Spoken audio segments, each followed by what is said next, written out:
and welcome to another edition of Currently in Quincy. I'm Joe Catalano. On today's program, we will find out what's new with the Quincy Art Association and the Q Arts Gallery in Quincy Center. A brand new exhibit opens this evening. First, though, we take a look at the weather and the news for you. Currently in Quincy, it is sunny and bitterly cold, 18 degrees and falling. It's all about the cold. For the first half of this weekend, temperatures will dip down into the single digits later this afternoon and then below zero this evening. There is a wind chill warning in effect. The wind chills tonight could feel like about 30 below zero. That is dangerous stuff, so please be cautious of that. Tomorrow, not much improvement. Lots of sunshine, still bitterly cold. Highs only in the teens. And again, wind chills tomorrow below zero. Tomorrow night, not quite as cold as tonight. Lows drop off into the teens. Again, that wind is still a factor, though. But look at Sunday. We start out very cold on Sunday, but then we have a quick warm up, a mix of sun and clouds. Later on the day on Sunday could be approaching 50 degrees. And then nice on Monday. Lots of sunshine, pretty mild for this time of year with highs Monday into the mid-40s.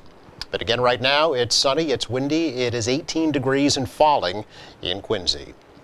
Checking news for you today with this bitter blast of Arctic air pouring in. Father Bill's and Mainspring homeless shelters of Quincy and Brockton are mobilizing to help anyone who may find themselves without a safe place to stay warm. The shelter's outreach teams will be strongly encouraging people who normally sleep outdoors to come into the shelter on Broad Street in Quincy for stay-in days this weekend. The shelter will remain open for anyone who needs to get out of the cold. Workers will also be bringing blankets and warm clothing to people who choose to stay outdoors. Officials say there are typically 5 to 8 people in the Quincy area who stay outdoors at this time of the year. Now, the shelter will use its dining hall for an overflow shelter if needed, and donations of warm clothing and prepared meals can be dropped off or pickup can be arranged. Father Bill says that donations of up to $50,000 will be matched by the Arbella Insurance Foundation. Well, now 5 of the 7 men who are wanted for the murder of 32-year-old Jordan Wiggins at the Elevation Apartments in West Quincy last August are now in custody. 28-year-old Derek Miranda of Dorchester and Randolph is being arraigned today at Norfolk Superior Court after being arrested yesterday. Miranda and 4 other men are now in custody for the shooting death of Wiggins in the parking area of that apartment complex last August 18th. The suspects are also charged with home invasion and kidnapping. They're all being held without bail and are due back in court on March 6th. Walter Batista of Boston and Clayton Rodriguez of Abington and Dorchester remain at large. Quincy Mayor Thomas Koch says it's likely that he and Governor Maura Healey will have strong disagreements on multiple issues, but Koch told the governor at his State of the City address back on Tuesday that they both agree that their job is to improve the lives of people in Quincy and Massachusetts. The mayor used his address this year to thank city workers, elected officials, teachers, nonprofit groups, and members of the clergy for their work throughout the pandemic. And he said that their success shows in the redevelopment of Quincy Center. We need no look further, really, than beyond these windows to see the ongoing redevelopment of downtown Quincy, to see the incredible product of our planning department and volunteer boards that have shaped this development. A vision first conceived decades ago, and one that took on many iterations over the years, is bearing fruit. To date, the redevelopment of our downtown and the public and private investment necessary to make it happen has generated a total of $270 million in economic activity, 1,500 jobs, hundreds of new housing units, new restaurants and businesses, and a tangible sense that the downtown is once again the economic hub in Quincy. We've still got plenty more work to do, and this year, certainly in the years to come, but I'm confident we'll be able to keep it moving forward with the great team we have that has poured so much of their talent into it over the years. Thank you to that team.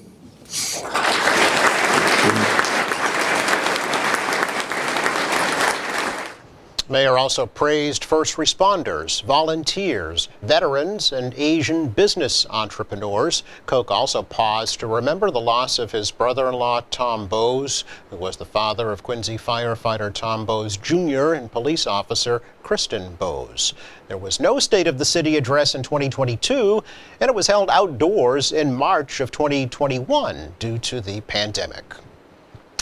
City of Quincy hoping to take the next step in creating a municipal broadband internet service. Mayor Thomas Koch and Ward 3 Councilor Ian Kane have proposed the creation of a special enterprise fund to pay for a new internet system in the city. Council President Noel DeBona says the hope is to provide a more affordable internet option in Quincy. We're going to put it in, try to establish an enterprise fund. I don't know exactly how that's going to transpire, to be honest with you, Joe. It wasn't particularly my item that I've been working on for the last 5 years, like Councilor Kane has. I think things have maybe altered and changed over the years. Obviously, we want to bring broadband into Quincy to compete with, obviously, Comcast, which has kind of almost monopolized everything in the city. Make it affordable, have options, and then obviously have possible broadband, the options of that. I know a lot of folks have talked about where their bills are so high. Under the proposal, the city would create the network and then invite internet service providers to compete to offer broadband internet service in Quincy. Councilor Kane first proposed the idea 5 years ago. The city's been working with an outside company to create the new system. DeBona says the hope is that the enterprise fund will be created by this summer. The process of getting some new boilers at the Parker Elementary School and new roofs at the Wollaston and Montclair schools is well underway after the City Council this week approved $150,000 to design and engineer those projects. Quincy Building Commissioner Paul Hines says the city has to put up these funds in order to qualify for reimbursement from the Massachusetts School Building Authority. With the Accelerated Repair Program, the MSBA has a selected list of owners, project managers, and designers. Once this funding is approved by the council, assuming it is, the MSBA will then assign us an architect and an owner's project manager. And the process will begin of the exploration of the existing roofs, the existing boilers, they'll do the surveys. So this is really the seed money to get us to the next step with the MSBA process in the Accelerated Repair Program. So yes, it is part of the reimbursement. When we do fully get into the Accelerated Repair Program, we do a project funding agreement with the MSBA. This would be wrapped up into that entire package. Hines also noted that these particular projects are separate from the plans to build a new Squantum Elementary School. Quincy City Council wants an update on the plans for the city to hire a diversity, equity, and inclusion liaison. Councilors approved a resolution that was put forward by at-large councilors Ann Mahoney and Nina Lang, asking the administration for an update. Liang says it's important to hire the right person for the job. I had the opportunity of talking to a lot of folks about this initiative, sort of what led up to it, writing it, and then connecting with the folks who were on the committee to study it after the fact. And I just want to acknowledge that, I think in this world these days when we talk about DEI and justice and equity, a lot of it does come across as just performative, right? And, I think the intention behind this is for it to be impactful and be real when it comes to making actual change and not just be a performative thing that we can check the box and say that we did this. And so I first and foremost want to say that, again, I appreciate requesting the update because it is something that I am also eager to see along with some residents who reached out on it. But I also appreciate that there is a lot of care and intention going into making sure that this is executed in such a way that it's not just performative. And so I think both things are true in this case, and I'm excited to find out about an update on how we can move forward. So thank you. City Council did approve $75,000 for the position last year, but Mayor Thomas Koch said there was only one applicant that was not qualified. He says the position may have to be re-advertised and that the salary may have to be re-examined.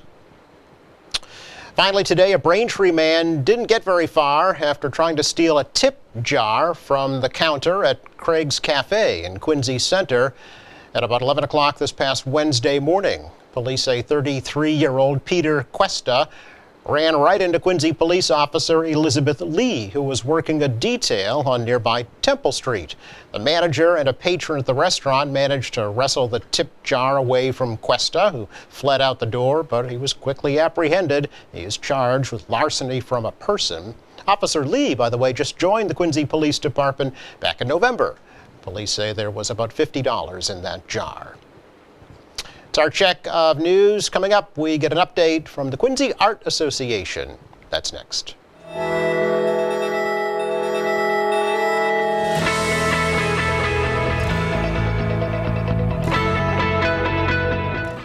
Welcome back. A brand new exhibit opens this evening at the Q Arts Gallery in Quincy Center. The Quincy Art Association is teaming up with the Quincy High School Drama Club this time around to present the Sonographer's Charrette.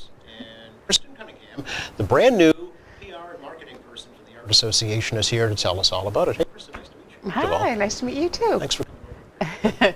I'm glad you pronounced it and not me. You had to look up both words, That's so funny. I had to look up charrette myself, so. which I'll get to in just a minute. First of all, welcome to the Art Association. Thank right? you, yeah. How did you find? How did you two come together? How did we come together? That's a good question. Actually, there's a really funny story behind it, which would probably follow me for a long time. This past summer, the art gallery was having an event where you could submit artwork, and I was not a member yet, but you just became a member easily enough, and you were able to submit pieces to be part of the show.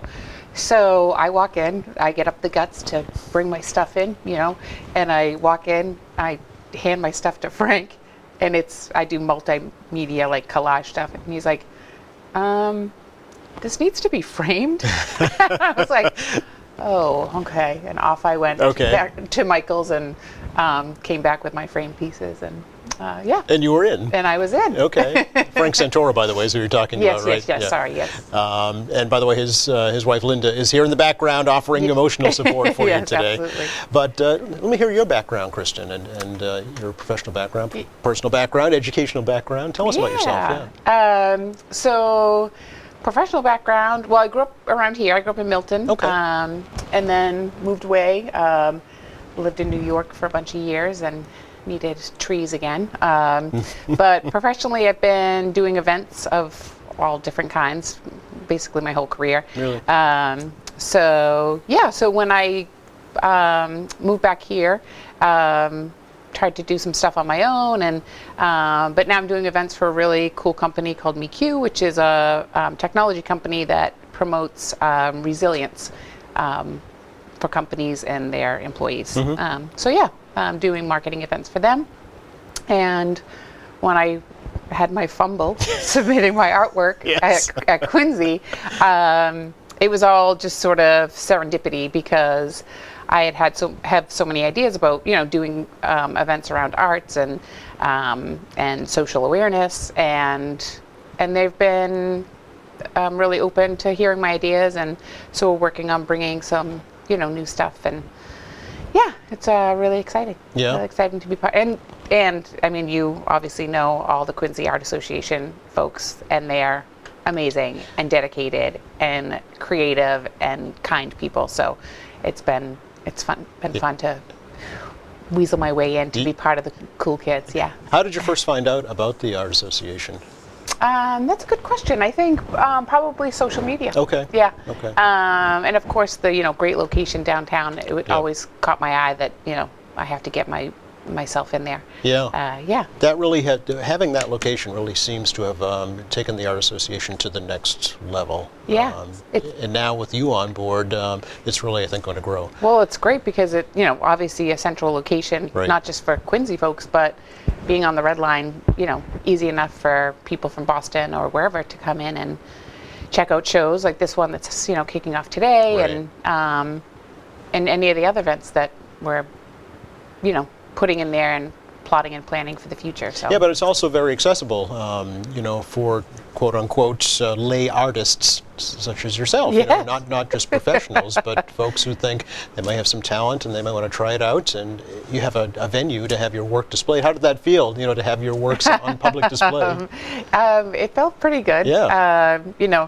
I guess I did it more more as a challenge to myself Okay. to see if I could, have the guts to walk through the door. Yeah.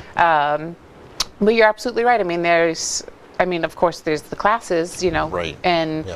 but yeah, it's so open and welcoming to everyone, and whether people are displaying their artwork on the walls or displaying the crafts or jewelry that they make that are in the gallery. Mm-hmm. We have the little shop set up, so there's a lot of opportunities for people to be bold and display their stuff. Yes, yeah, and it's artists, not just Quincy. Although it's Quincy Art Association, it's the area, right? The whole Oh South yeah, Shore. Yeah, absolutely. Anyone is welcome to join. sure. And it's so accessible to people because it's not like there's a big membership fee to become, a member. It's shop money, as my mother would say.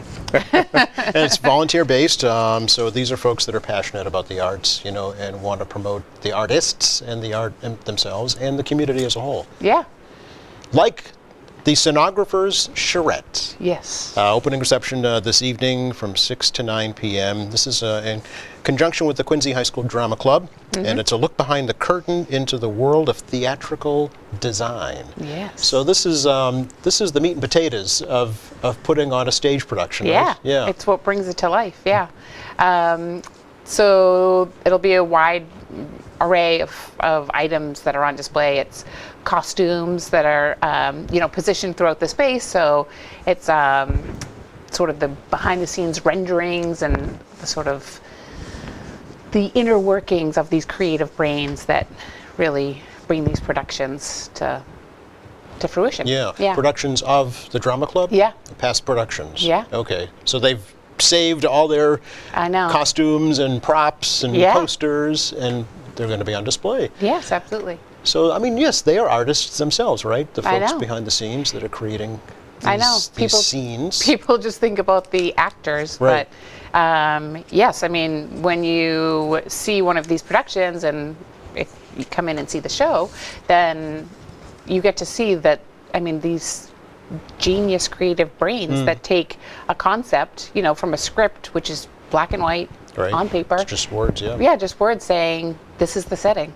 And the charrette, as you know, because you had to look it up just like me. I did, yes. Is the meeting of these great creative minds Yes. that come together and hatch these ideas and come up with the visual aspects of how this is all going to come to life. Yes, I'm going to have to read it because it's very interesting. The charrette is a French word for little cart. Oh, Little cart. You did more research than me. In Okay. Paris during the 19th century, apparently professors at the arts schools circulated with little carts and collected all the final drawings from their students. So it is a meeting at which all stakeholders in a project attempt to resolve conflict and map solutions. I like that. So how appropriate, right? We're showing student art and Yeah. a charrette.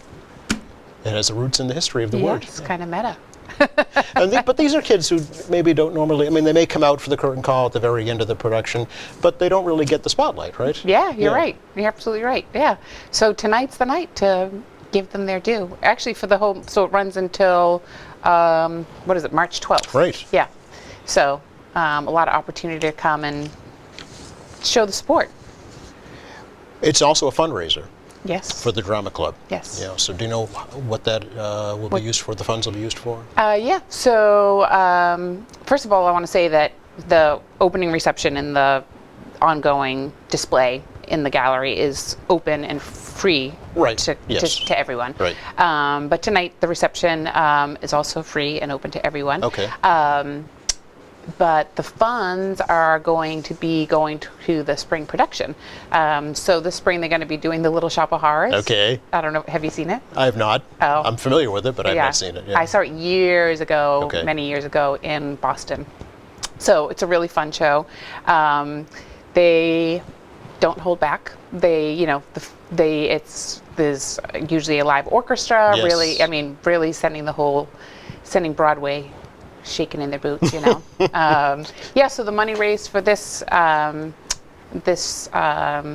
reception is going to, in the ongoing show, is going to Yeah. be used to produce that To this produce spring. that, yeah. It's, it's a great point. People don't think about a lot of these extracurricular activities are not in the school budget, so they have to go out and really pound the pavement to raise funds. It costs money to buy all the materials needed. And Little Shop of Horrors is very visually engaging Yeah, production, it's so a there's lot of going to be a fun. lot of props. Yeah. And they're expensive. Yeah, no, absolutely. That's such a good point. And, and supporting the arts, people, I think a lot of focus goes to STEM nowadays, about pushing STEM on science and technology. But, I mean, the creative arts are what allow students and, adults, even today. Look at yourself. Little adults like me, too.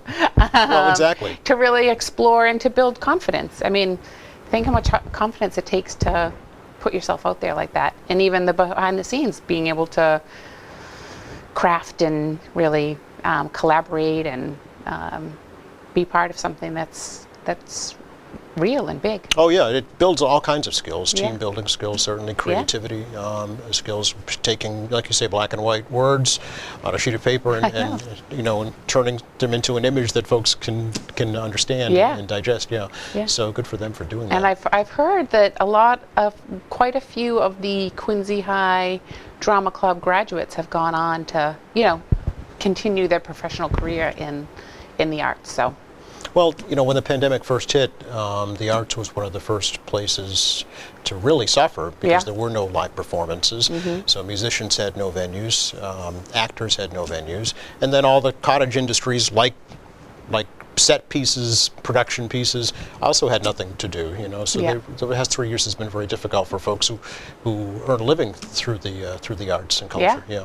So this is a great way to kind of bounce back. Making a comeback. Yeah, absolutely. Do you ever have any acting That's so funny. aspirations? I was just going to ask you the same thing.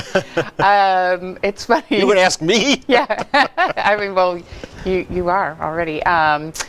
This is like an ongoing joke in my family that no one remembers that I was Clara in the Nutcracker in the second grade. No one remembers? No one remembers, though I did just talk to my best friend who I've known since I was in diapers, and she remembers. There you go. So there is a witness that I was indeed Clara in the Nutcracker in the second grade at Glover in Milton. Oh, So okay. I don't think there's a poster or any sort of. There's got to be a picture. But yeah, that was my big foray into. You're first and last? Yeah. But do you have any aspirations To act? Oh no. Oh, no. Mm-mm. Okay. My sister, Kendra Cunningham, is a stand-up comedian in New York. Really? And, does shows in Boston as well. But no, I'm the other one. That's the joke. Okay. Well, there's your way to show your talents, though, Yeah. to help promote an event like this and an exhibit like this. It's a long-running one, too, through March 12th, so that's unusually long for an exhibit at the gallery. Yeah, so a lot of opportunity for people to come in and Yeah. donate some funds to get the production up I was and just going to running. say voluntary donations, right? Voluntary, yeah. Okay. Absolutely. So what are your plans, Kristen, for promoting the Art Association going forward? Well, I mean, the idea is that bringing different kinds of events into the space. So things like Things this. like this, This is no doing of mine, but it's just serendipity that it's aligning with some of the ideas that I have, which is to bring people that might not necessarily think of themselves, like we were saying, as an artist, into the space by bringing in different things. Like recently, we had Lori Scott Yoga come in and do a yoga class. Oh, so yeah, so okay. bringing awareness into the space, doing a sort of non-traditional arts events. Yes. Also talking to some local nonprofits to do little pop-up fundraisers in the space. Okay. Throughout the year, when we have different artistic shows up. It's a great venue. Again, it's accessible, giving people the opportunity to not only see the art on display, but also draw awareness to a good cause. And yeah, we're trying to get creative.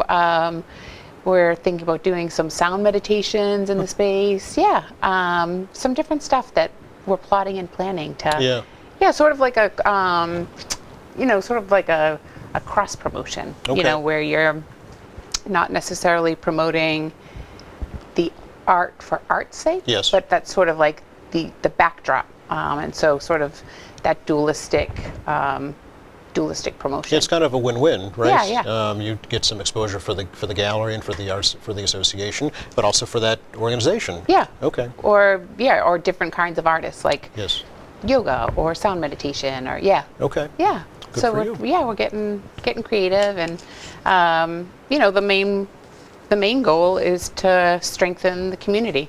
There's a great community of artists already, and just want to keep on, getting people involved that want to be involved and have their own. If your creativity is not necessarily with a paintbrush, there's other ways to show your creativity and get involved, and Like the Scenographers Charrette that Yes. opens tonight again from 6 to 9 p.m. at the Q Arts Gallery and runs through March 12th, fundraiser for the Quincy High Drama Club. Kristen, thanks so much. Oh, thank you. This has been great. Good. Glad you had a good time. Nice to have you. We'll have you back, too. Okay, good. Just enough time to recap the forecast. If you're going to the exhibit tonight, bundle up because it's going to be cold. But it won't be snowing, but there is a wind chill warning in effect, so please take precautions. Temperatures tonight will be -6 or so with wind chills way colder than that. So we're talking dangerous wind chill tonight, so just bundle up. Tomorrow, it really won't rebound much. Sunny, windy, cold in the teens. Again, wind chills a big factor. But look at Sunday. After a cold start, we're up near 50 degrees and mid-40s with lots of sunshine on Monday. Thanks again to Kristen Cunningham for joining us here from the Quincy Art Association. Thanks for having me. Thanks to our crew. Thank you for watching. Monday here in the program, Sally Owen from the Quincy Environmental Treasures program is going to join us. We're going to talk about the St. Moritz Winter Festivals that used to be held in Quincy years ago. Hope you can join us for that. We have some fun video to show you as well. Meantime, check out our website, qatv.org. You'll find our latest programs there. There's news and information, video on demand, live streaming, lots more. For all of us here at QATV, I'm Joe Catalano. Have a great weekend.